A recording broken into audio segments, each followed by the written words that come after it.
¿Cómo calcular el volumen de un prisma? Un prisma es una figura geométrica con dos lados idénticos y con superficies planas.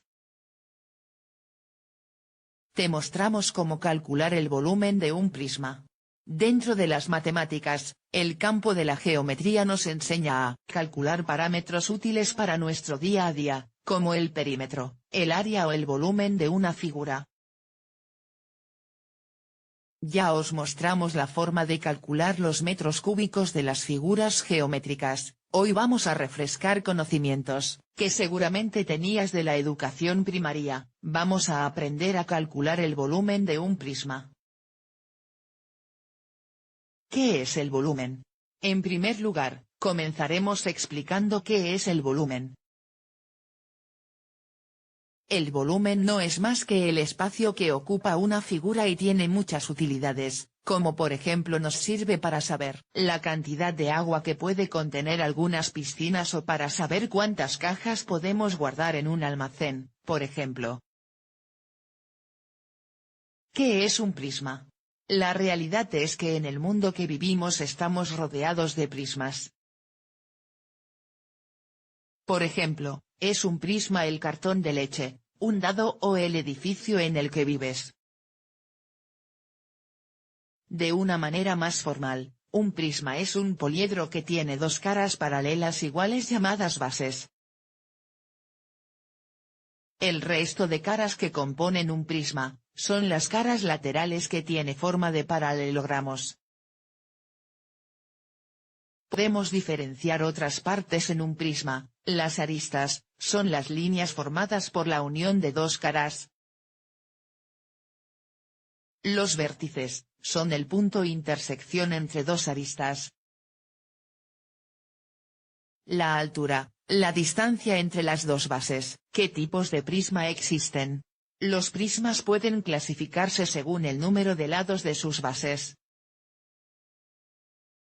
Tendremos por tanto un prisma triangular si cada una de las bases está formada por un triángulo, cuadrangular si las bases son cuadrados, pentagonal si la base tiene 5 lados, hexagonal, etc. También, según las bases, podemos hacer otra clasificación en prismas regulares y prismas irregulares. Si las bases son polígonos irregulares, serán prismas irregulares y del mismo modo, si las bases son polígonos regulares, estaríamos ante un prisma regular. Por último, en función de las caras laterales, también podemos hacer una última clasificación de los prismas. Podemos clasificarlos en prismas rectos u oblicuos.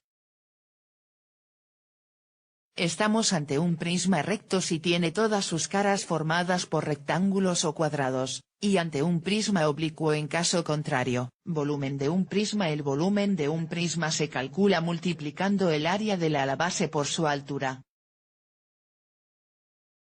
V igual área de la base x altura del prisma. La fórmula es sencilla, pero en ocasiones, el cálculo se complica según lo difícil que sea calcular el área de la base.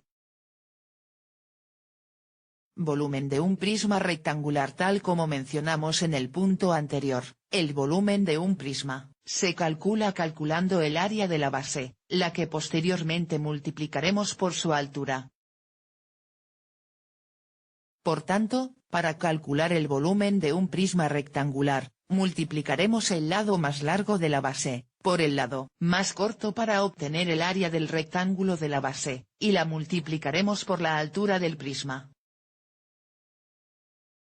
V igual lado base 1x lado base 2x altura del prisma. Volumen de un prisma hexagonal. En el caso del cálculo del volumen de un prisma hexagonal, la complejidad radica en el cálculo de la base, aunque no es demasiado complicado si sabemos cómo.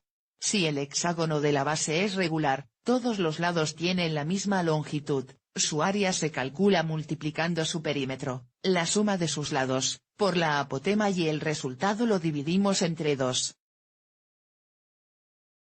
Área hexágono igual, perímetro x apotema barra 2. Si no tenemos en valor de la apotema, pero sí del lado del hexágono, podemos calcularla. La apotema es la línea que une el centro de uno de los lados, con el centro del hexágono.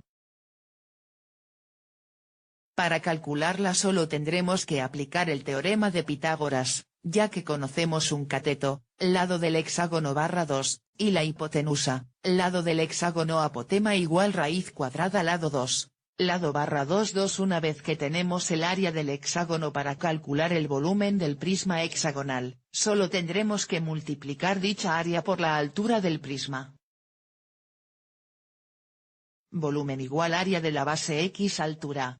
Como veréis, el aprendizaje es sencillo, y no hay que saber mucho de física,